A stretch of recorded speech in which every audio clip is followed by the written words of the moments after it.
The overall goal of this set of protocols is to detect alternative first exons in the mRNA of a gene, such as Bcrp1, and to establish luciferase-based reporter assays for the putative promoters upstream of the alternative identified first exons. The in silico methods used can help answer key questions in the transcriptional regulation field, such as how mRNA expression is controlled in different tissues.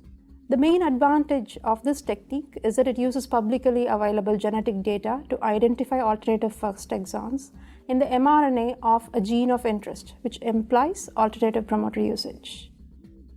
This method that prepares report constructs and conducts report assays can help answer key questions in the gene regulatory field, such as the functional activity of putative alternative promoters.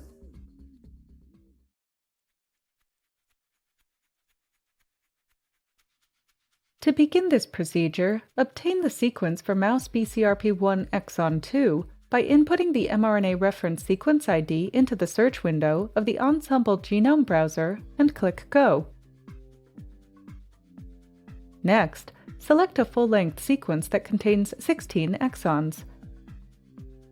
Click the Download Sequence option. Then, choose the FASTA format and click Preview. In the next screen, copy the preview sequence of exon 2 into the clipboard. Navigate to the BLAST homepage on the NCBI website. Select Mouse Genome.